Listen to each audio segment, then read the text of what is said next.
di sebuah laboratorium rahasia di Amerika Serikat, seorang ilmuwan jenius bernama Bruce Banner bekerja keras mengembangkan serum radiasi gamma untuk kepentingan militer. Banner adalah pria cerdas namun tertutup. Lebih memilih tenggelam dalam pekerjaannya daripada bersosialisasi. Suatu hari, terjadi kesalahan dalam eksperimen. Seorang teknisi laboratorium secara tidak sengaja mengaktifkan mesin pemancar sinar gamma saat Bruce masih berada di dalam ruang uji coba. Tanpa sempat menyelamatkan diri, tubuhnya dihantam oleh ledakan energi gamma yang sangat besar. Para ilmuwan di laboratorium panik. Mereka bergegas membawa Bruce ke ruang medis. Anehnya, meskipun terkena radiasi dalam jumlah yang mematikan, Bruce tidak menunjukkan tanda-tanda keracunan atau cedera serius. Namun, sesuatu yang mengerikan mulai terjadi. Malam itu, saat Bruce terbangun di kamarnya, tubuhnya terasa panas. Dadanya berdebar kencang, dan amarah kecil yang terpendam dalam dirinya meledak. Otot-ototnya menegang, tubuhnya membesar, kulitnya berubah warna menjadi hijau. Dan dalam hitungan detik, ia telah berubah menjadi makhluk raksasa berkulit hijau dengan kekuatan luar biasa. Hulk mengamuk di laboratorium, menghancurkan peralatan, dan membuat semua orang ketakutan. Militer segera dikerahkan untuk menahannya. Tapi tak ada satupun yang bisa menghentikannya. Tank, helikopter, dan senjata canggih tidak cukup kuat untuk mengalahkan monster ini. Namun, di tengah kehancuran, Hulk tiba-tiba berhenti.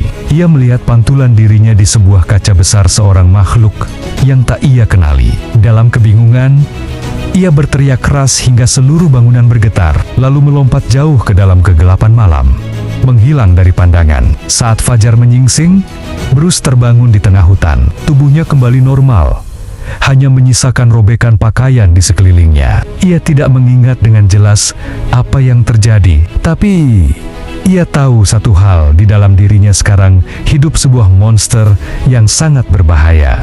Bruce Banner terbangun di tengah hutan lebat. Tubuhnya dipenuhi luka dan pakaian yang compang-camping. Kepalanya masih pusing, dan pikirannya dipenuhi ingatan samar tentang kehancuran yang ia sebabkan. Ia menatap tangannya sendiri. Gemetar, apa yang telah terjadi padaku? Bruce sadar, ia tidak bisa kembali ke laboratorium. Militer pasti sedang mencarinya. Dan jika mereka tahu ia adalah monster hijau itu, mereka tidak akan segan-segan memburunya. Ia harus pergi sejauh mungkin. Sementara itu, di markas militer, Jenderal Thaddeus Thunderbolt Ross, pemimpin proyek rahasia yang mendanai eksperimen gamma, marah besar. Ia melihat rekaman pengawasan dari laboratorium. Seorang makhluk hijau raksasa menghancurkan segalanya dan menghilang dalam kegelapan. Temukan dia, perintah Jenderal Ross kepada pasukannya. Apapun yang terjadi, makhluk itu tidak boleh dibiarkan berkeliaran. Dalam waktu singkat, seluruh agen pemerintah mulai memburu Bruce Banner. Mereka menyisir hutan, memasang titik pemeriksaan di setiap jalan keluar kota, dan mengerahkan satelit untuk melacak tanda-tanda keberadaannya. Bruce, yang kini menjadi buronan, terus berpindah dari satu kota ke kota lain, berusaha menghindari perhatian. Ia memakai pakaian bekas, menyamar sebagai gelandangan, dan menghindari kontak dengan siapapun. Namun, tubuhnya mulai menunjukkan tanda-tanda aneh. Setiap kali ia merasa tertekan atau marah, dadanya terasa berat, dan denyut nadinya meningkat pesat. Ia takut apa yang akan terjadi jika ia berubah lagi. Di tengah pelariannya, Bruce memutuskan mencari satu-satunya orang yang mungkin bisa membantunya.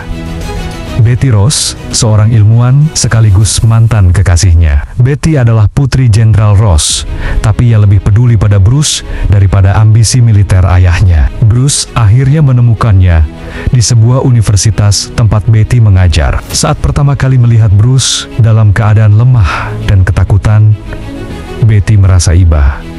"Apa yang terjadi padamu, Bruce?" tanyanya dengan suara lembut. Dengan hati-hati Bruce menjelaskan semuanya tentang eksperimen, ledakan gamma, dan monster yang ada di dalam dirinya. Betty tidak percaya pada awalnya, tapi ketika Bruce menunjukkan luka-luka di tubuhnya dan bagaimana ia selalu menghilang setelah insiden di laboratorium, ia tahu Bruce tidak berbohong. Betty bersumpah akan membantunya mencari cara untuk menyembuhkan kondisi ini. Namun, mereka tidak menyadari bahwa agen pemerintah telah menemukan jejak Bruce.